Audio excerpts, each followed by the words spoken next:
사단장도 지금 문제가 전혀 안 된 거 아니에요. 이건 국민들이 받아들일 수 없는 거예요. 네. 거부권 행사 하잖아요. 이거는요 끝까지 갑니다. 반드시 갑니다. 네.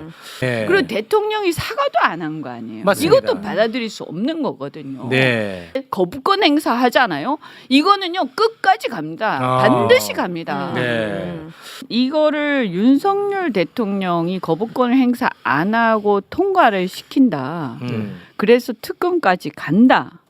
그러면 윤 대통령은 혹시 정치적으로 살 수도 있습니다. 아 그래요 오히려. 오. 뭐 이거를 이제 야당 지지층에서는 어떻게 평가할지 모르겠는데 네.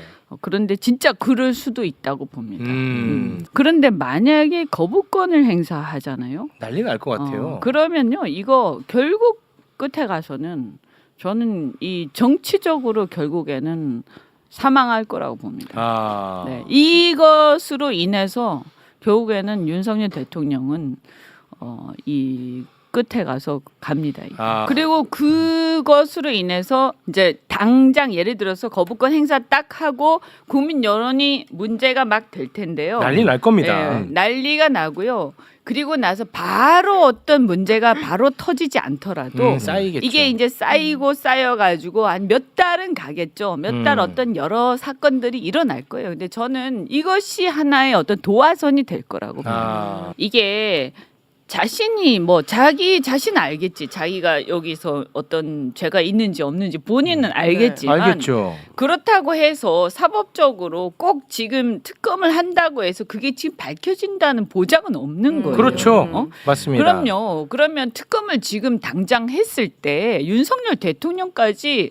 이번에 간다는 보장은 없어요. 그렇습니다. 사실 솔직히 네. 말씀드리면. 네. 그리고 예를 들어서 대통령 비서실장 또는 비서실 어딘가에서 끊어질 수도 있는 거예요. 그렇습니다. 네. 근데 대개는 특검이라는 것이 그런 어떤 곳에서 끊어진 경우도 굉장히 많단 말입니다. 네, 근데 네. 최소한 상당히 대통령 부분까지는 가는 거예요. 네. 그죠? 네, 근데 네. 지금은 택도 없는 어디 지금 해병대 거기 어딘가에서 지금 끊어진 거 아닙니까 지금? 네. 이건 말이 안 되는 거거든요. 그쵸. 그리고 지금 해병대에서 지금 최상병 아주 거기 최상병의 죽음에 대해서도 아주 기초적인 것도 진상 규명이 안 된 거 아니에요. 사단장도 지금 문제가 전혀 안 된 거 아니에요. 이건 국민들이 받아들일 수 없는 없죠. 거예요. 네. 그리고 대통령이 사과도 안 한 거 아니에요. 맞습니다. 이것도 받아들일 수 없는 거거든요. 네. 그래서 대통령이 경로했다고 해서 대통령이 최상병의 죽음에 전적으로 형사 책임이 있다 이렇게 단정도 할 수는 없는 거예요. 솔직히 네. 말씀드리면요.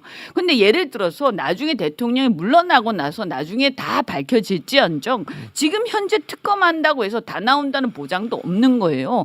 그런데 만약에 거부권 행사 하잖아요.